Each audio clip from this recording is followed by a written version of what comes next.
Good morning Pilipinas and welcome back po sa Panahon TV.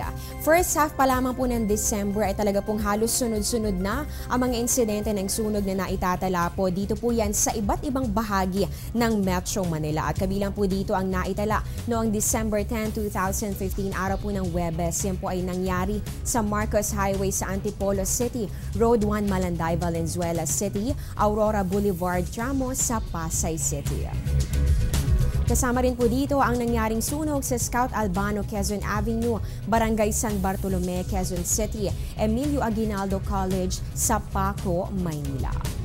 Noong December 11, 2015 naman, yan po Biyernes na itala ang sunog dito po yan sa 12th Street, New Manila, Barangay Damayang Lagi, Quezon City, Road 1 Malanday and Sitio Gitna, Valenzuela at ganun din sa Timog South Triangle sa Quezon City. Kahapon naman po, naitala rin ang sunog dito yan sa compound Heroes del 96, Caloocan City at ganun din sa Paterno Street, Barangay Doña Aurora, Galas, Quezon City. At alam nyo ba, ngayon lamang pong linggo, yan po kanina lamang 4:40 ng umaga, itinaas na po ang ikatlong alarma. Dito po yan sa bahagi po ng Bataan Corner, Mindanao, Sampaloc, Manila. At para po naman sa ating kaligtasan, narito po ang fire safety tips na dapat po nating tandaan. Kabilang po dyan ang pagsusuri sa mga linya ng kuryente. Next po dito, tiyaking walang tagas ang tangke ng gas. Dapat din po itago ang flammable materials at ilayo po ito sa mga bata. Tandaan po natin, dapat bunutin sa saksakan ang mga appliances matapos po itong gamitin. At patayin po ang kalan kung hindi naman ito ginagamit.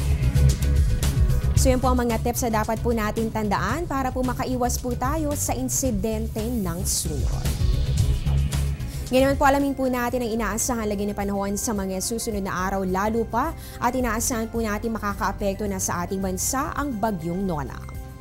Unahin po natin dito sa Baguio City. Bukas maganda pa po ang panahon pero pagsapit ng Tuesday and Wednesday posibleng makaranas ng maulap na kalangitan na magdudulot ng mga pag-ulan at pagkidlat pagkulog.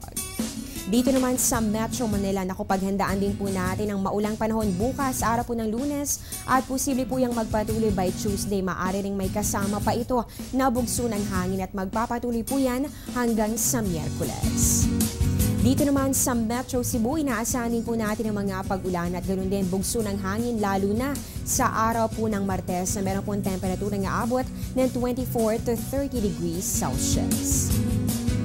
Dito naman sa Metro Davao, ayon po sa Pag-asa, makakaranas pa naman ng generally fair weather bukas pero pagsapit ng Tuesday and Wednesday, asahan po ang cloudy skies na magdudulot naman ng rain showers and thunderstorms.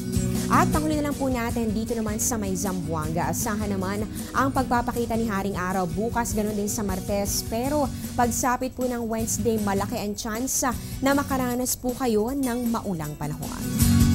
Magbabalik po kami matapos ang ilang mga paalala.